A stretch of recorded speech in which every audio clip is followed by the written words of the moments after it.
திரையுலகத்துல நல்லபடியா பேர் வாங்கிட்டு இருந்த இவருக்கு இந்த ஒரு நிலைமை ஆகும்னு கொஞ்சம் கூட எதிர்பார்க்கலைங்க. என்னன்னா, நம்ப விஷால் வந்து பார்த்தோன்னாக்கா, இப்ப வரைக்கும் ஒரு திரையுலகில ஒரு பக்காவா வந்து பார்த்தீங்கன்னா, ஆக்டிங்க போட்டு அதில நல்ல பேரும் வந்து பார்த்தீங்கன்னா எடுத்துட்டு இருந்தாங்க.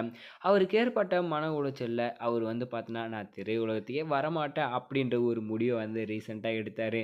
ஆனா, இந்த டைம்ல அவர் எடுத்த முடிவு அவர் உயிருக்கே வந்து பார்த்தீங்கன்னா, பெரிய விபரீதமா ஆயிடுச்சு.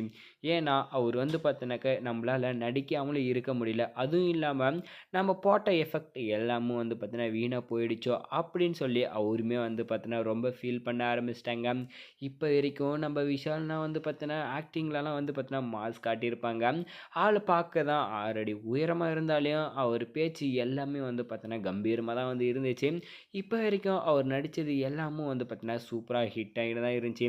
ஆனா, அவருக்கு வந்து பார்த்தீன்னா, மனநல பாதிப்பால அவர் வந்து பார்த்தீங்கன்னா, கை, கால் நடுக்கம் நெறைய ஏற்பட்டதுனால, அவர் அப்பல இருந்தே வந்து பார்த்தீன்னா, ரொம்பவும் வந்து மனச தளர விட ஆரம்பிச்சுட்டாங்க.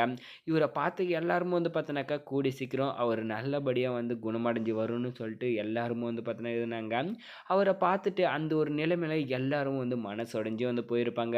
நம்ம நடிகை விஷால் வந்து பார்த்தோன்னா, இனிமே வந்து படம் நடிக்க முடியாதா? அப்படின்னு வந்து சொல்லிட்டு, அவரும் வந்து பார்த்தீனாக்கா, எவ்வளோ வந்து அதுலேருந்து மீண்டு வெளிய வரும்னு நெனைச்சாரு. கடைசியில அவருக்கு இந்த நெலைம வந்து ஆயிடுச்சு. என்னன்னா, மாரடைப்பால அவரு வந்து பார்த்தீனாக்கா, பரிதாபமா உயிரிழந்துட்டாங்க அப்படின்னு சொல்லிட்டு சட்டப்பூர்வமா வந்து தெரிய வந்துருச்சு. இப்ப அவர காப்பாத்த முடியாம அவரு வந்து பார்த்தீனாக்கா, அவங்க ஃபேமிலி எல்லாருமே வந்து பார்த்தீங்கன்னா, கதற ஆரம்பிச்சுட்டாங்க. இவர வந்து பார்த்தீன்னா, ரொம்ப வந்து பிரிஞ்சு போயிட்டான்னு சொல்லிட்டு திரையுலகத்தில ரொம்பவே வந்து வருத்தப்பட்டுட்டு இருக்காங்க.